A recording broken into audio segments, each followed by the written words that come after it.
নমস্কার বন্ধুরা, শুভ সন্ধ্যা। যদিও আজকে আমার শুভ সকাল বলা উচিত ছিল, সকালে ভিডিও আপডেট প্রতিনিয়ত বা প্রতিদিন দিই, কিন্তু আজকে যেহেতু দিতে পারিনি তাই শুভ সন্ধ্যা এবং সবার কাছে আমি মন থেকে ক্ষমা চেয়ে নিচ্ছি। যাই হোক, বেসিক্যালি আপডেট বলতে বিশেষ কিছুই না, মেডিসিন কিছু চালাতে হচ্ছে। ইকোলাই প্রবলেম যদিও দেখা দেয়নি, এক দুটো মুরগি বা কিডনি প্রবলেমে যদিও দেখা দেয়নি, তবু এক দুটো মুরগি ইফেক্টেড আছে। এটা আমার অনুমান, বা আপনারা ফার্মটা দেখলে বুঝতে পারবেন যে এই 17 দিনের বয়সের মুরগি হয়তো মেবি এক দুটো কিডনিকে ইফেক্টেড আছে, কিন্তু তা বলে পুরো মুরগি বা পুরো ফার্ম ইফেক্টেড নেই। যেটা বলি যে আপনাদের বারবার করে বোঝালাম যে আপনারা যদি প্রিভেনশন ডোজ বা অ্যাডভান্স যদি আপনারা সতর্ক থাকেন, সেক্ষেত্রে আপনাদের কিডনি প্রবলেম বা কিডনির সমস্যা খুব একটা গুরুতরভাবে আসবে না। তাই ওই জন্য বলি যে ন্যাচারাল মেডিসিন এবং অ্যাডভান্স একটু যদি কাজ করেন, তাহলে আপনার এই সমস্যা বা এইসব কোনো কিছুগত সমস্যা আসবে না। তো প্রতিদিন আপনাদের ন্যাচারাল মেডিসিন করে যায়। তো আপনার সবারই মনে হয়তো একটা বিশেষত্ব প্রশ্ন থাকবে যে ন্যাচারাল মেডিসিনটা কী। দেখুন, ন্যাচারাল মেডিসিন বলতে প্রকৃতি বন্ধু বা প্রকৃতির থেকে যে আমরা যেসব মেডিসিনটা পাই সেগুলোকে আমরা ন্যাচারাল মেডিসিন বা প্রাকৃতিক মেডিসিন বলে থাকি। তো প্রকৃতি আমাদের কী দেয়? প্রকৃতি আমাদেরকে ন্যাচারালি অনেক কিছুই দেয়, তার মধ্যে একটা দুটা না, অনেক বর্ণনা আছে। তার একটা বললে শেষ হবে না। যেমন ধরুন, আপনাদের ধারে পাশে বিভিন্ন রকম গাছ পাওয়া যায়, তার মধ্যে উল্লেখযোগ্য অর্জুন গাছ, কাঁঠাল পাতা বা কাঁঠাল গাছ, কিংবা লেবু গাছ বা কাগজি গাছ, এই ধরুন জাম গাছ, আম গাছ, সব গাছই পাওয়া যায়, সব ধারে পাওয়া যায়। সে আপনি ইন্ডিয়া থেকে দেখুন, বাংলাদেশ থেকে দেখুন, total all over West Bengal available ওই সব গাছ। কেননা ওগুলো সব এলাকায় বা সব অঞ্চলে হয়। তো ওগুলোর সবারই একটা করে গুণগত মান আছে। আবার বিশেষ করে এমন অনেকজন আছে যাদের বাড়িতে ছানা তৈরি হয়। ছানা বলতে যেটা ছানা, মিঠাই ছানা পোড়া যেসব মিষ্টি তৈরি করেন, সেই ছানার জল আছে। আপনাদের বাড়িতে যে রান্না হয় সেই চালটা, যেটা ধরুন আপনাদের বাড়িতে বাড়ির চাল বা রেশন চাল, বা আপনার যে কিনা যে চালটা আনেন সেই চালটা ধরুন, সেই চালটা একটা প্রোবায়োটিকের কাজ, চাল ধোয়া জলটা একটা প্রোবায়োটিকের কাজ। আপনার বাড়িতে যদি দই বসান, দইটাও একটা প্রোবায়োটিক, ভালো প্রোবায়োটিক, খুব উন্নত মানের প্রোবায়োটিক। দই, চালের জল, ছানার জল, এসব হাই কোয়ালিটির প্রোবায়োটিক।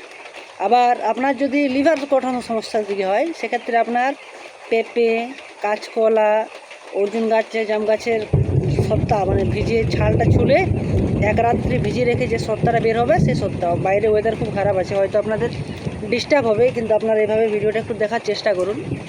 তো এই সব জিনিস ন্যাচারালি আমাদের দেয়, প্রকৃতি আমাদের দেয়। তো মুরগির বেসিক প্রবলেম কি? ফার্স্ট উইক যেটা আমাদের প্রথমে যেটা আছে, আপনি প্রিভেনশন ডোজে আপনি প্রথমত যখন আপনার লট উঠে যাবে, আপনি অ্যান্টিবায়োটিক যদি না ব্যবহার করেন, আপনি নিম পাতা আছে, প্রচুর নিম পাতা আছে, সেক্ষেত্রে নিম পাতা অনেকটা নিয়ে সেটাকে ছেঁচে যদি সত্তা করে দেন এবং সেটা যদি আপনি স্প্রে করেন, আপনার একটা ভালো রকম কাজ করবে ফার্মে প্রথমত। এবং সেকেন্ডগত আপনার যখন ফার্স্ট উইকে আপনি যদি লেবুর রস বা কাগজির রস যদি একটু দিতে পারেন, প্রচুর কাজ করবে, আপনি ট্রাই করে দেখুন। থার্ড উইক থেকে আপনি প্রোবায়োটিকে চলে যান। এই ছানার জল, দই, এসব যদি দেন না, থার্ড উইকের প্রবলেম সলভ হয়ে যাবে। ফোর্থ উইক আপনি লিভার দেখবেন। ফোর্থ উইক মানে 28 দিন পর্যন্ত আপনার যদি লিভারটা ঠিক থাকে, তাহলে আপনার মুরগির কোনো প্রবলেম হবে না। তাহলে 28 দিন বা ফোর্থ উইক কী করবেন? ফোর্থ উইক কাঁচকলা সিদ্ধ, পেঁপে সিদ্ধ, অর্জুন জাম গাছের ছাল একদিন দেন। 3টা দিন দিলে, একটা দুটো দিন মিশিয়ে দিলে, বা 2 দিনে বা 3 দিনের ডোজ করলে আপনার উইক পেরিয়ে যাবে। তো ফোর্থ উইক পেরিয়ে গেল, ফিফথ উইক কিচ্ছু করতে হবে না, আপনি লিটার দেখুন না। আপনি লিটার ফোর্থ উইকের পরে আপনি 70% লিটার কেটে ফেলে দেন, তারপরে আবার নতুন কিছু লিটার দেন। আবার অথবা যদি আপনি তুষ বা ভুসিতে যদি চাষ করেন, সেক্ষেত্রে আপনি কাঠের করে দেন না। এই তো ম্যানেজমেন্ট। অত বলে কিছু লাভ হবে না দাদা। আপনাকে ইকোলাই সমস্যার থেকে দূর হতে গেলে আপনি কোলেস্টিন সালফেট ইউজ করুন। ইকোলাই সমস্যার থেকে দূর হতে গেলে, কিডনি সমস্যার থেকে দূর হতে গেলে কোলেস্টিন সালফেট লিচনিল বা ওই টাইপের কিছু মেডিসিন ব্যবহার করুন। লিভার সমস্যার থেকে দূর হতে গেলে লিভার টনিক ইউজ করুন। আরে সবাই ইউজ করা যাবে। আগে আমি ন্যাচারালটা মেডিসিন ইউজ করে দেখি না। যদি আমার ন্যাচারাল মেডিসিনে সেরে যায় মনে করুন, সেক্ষেত্রে পয়সাটা বাঁচবে আপনার। এই যে ভিডিওতে বলছি যে প্রতিনিয়ত বা প্রতিদিন যে ন্যাচারাল মেডিসিনের উপর খরচা করুন, ন্যাচারাল মেডিসিনের উপর খরচা করুন, লাভ কার? আলটিমেটলি লাভ আপনাদের। হয়তো ভিডিও কোয়ালিটি খারাপ, কথা শুনতে খারাপ, ভয়েস খারাপ, কিন্তু কথাগুলো সঠিক। এই জিনিসটা সবসময় মাথায় রাখবেন। আমি টোটালি ন্যাচারাল মেডিসিনের উপরে ইউজ করি। হ্যাঁ, আমি কি বাইরের মেডিসিন ইউজ করি না? আপনারা বলুন। হ্যাঁ, আমি অবশ্যই করি। হয়তো যেক্ষেত্রে আমার বাইরের মেডিসিন 5 লিটার লাগবে, সেখানে আমি 1 লিটার ইউজ করি, 4 লিটার ন্যাচারালভাবে মেডিসিনটা তৈরি করার চেষ্টা করি। আপনার কক্সি সমস্যা লাস্ট উইক আসবে, দুর্বা ঘাস আছে, দুধ আছে, মিক্সড করে বা দুর্বা ঘাসকে কুটে দুধের সাথে সকালের জলে দিয়ে দেবেন, কেমন কক্সি থাকে তারপরে আমাকে বলুন। আপনার গাউট সমস্যা আছে, পান পাতা কুট দেন, দেখি তারপর কেমন সমস্যাটা থাকে আপনার। তবে হ্যাঁ, পুরো রোগটা সম্পূর্ণ হওয়ার পরে আপনি যদি দেন, এগুলো খুব একটা কাজে লাগবে না, তখন আপনাদের অবশ্যই মেডিসিন নিতে হবে।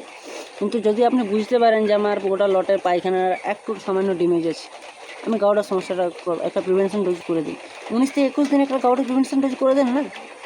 গাউটের প্রিভেনশন ডোজ করলে আপনার কক্সিটা আসবে না। গাউট যদি আপনার সমস্যা ঠিক থাকে, আপনার যদি ইন্টেস্টাইন ঠিক থাকে, তাহলে আপনার কক্সি আসতে দেবে না। এটা বুঝতে হবে। তার আগে বুঝতে হবে যেটা মোস্ট ইম্পর্ট্যান্ট জিনিস, সেটা হচ্ছে আমার অর্গান, আমার পাখি বা আমার ফার্মের মুরগির অর্গানগুলোর কী কী, কোন জায়গায় কী রোগ হয়। লিভারে লিভার ফেল হয়, হার্টে হার্ট ব্লক হয়, জল জমা হয়, গ্রীষ্মকালে বিশেষত হার্টে জল জমে হিট স্ট্রোক হয়। এরকমভাবে জানতে হবে। আমার সিআরডি সাউন্ড আমার মুরগির নাকে আর গলার নলিতে দেখতে হবে আমার সিআরডি সাউন্ড আছে কি না।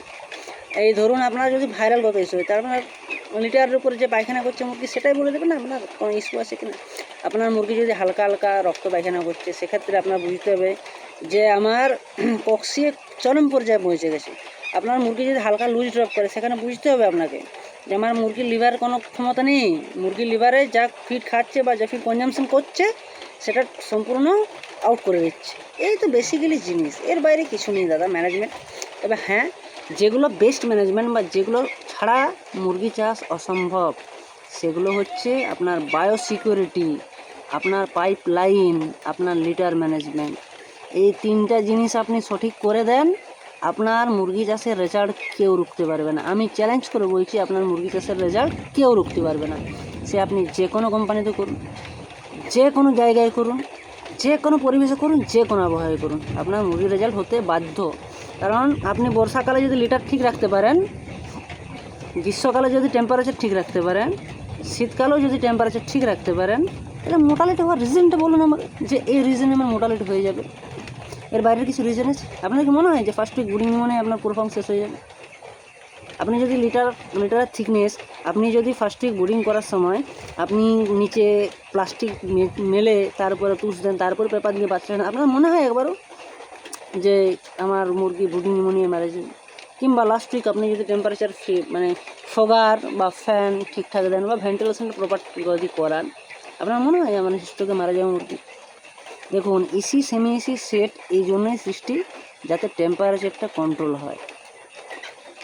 এসি বা সেমি এসি সেটে নতুন কিছু অ্যাডভান্স কিছু নেই, বাকি সব বেসিক। ওদের টেম্পারেচারটা কন্ট্রোল করার জন্য বাইরে অ্যাডজাস্টার ফ্যান লাগা থাকে, হয়তো ভিতরে ফগার লাগা থাকে। আপনি ওপেন সেটে ফগার লাগান না, পুরো খরচা করতে পারছেন, ওপেন সেটে ফগার লাগান, উপরে স্প্রিং লেয়ার লাগান, হয়ে গেল না? এই তো বেসিক আপডেট। যা হোক, কারেন্ট চলে গেল। আজকের ভিডিওটার মতো এই পর্যন্তই। আশা করছি পরবর্তী ভিডিও কাল সকালে দিতে পারবো। সুস্থ থাকুন, ভালো থাকুন, এবং অবশ্যই হাত জোড় করে রিকোয়েস্ট করছি, পিন্টু পোল্ট্রি এক্সপার্ট চ্যানেলকে অবশ্যই হাত জোড় করে প্লিজ দাদারা সাবস্ক্রাইব করুন, অবশ্যই নলেজেবল ভিডিও পাবেন। যা হোক, শুভরাত্রি, ভালো থাকবেন, সুখে থাকুন, টাটা।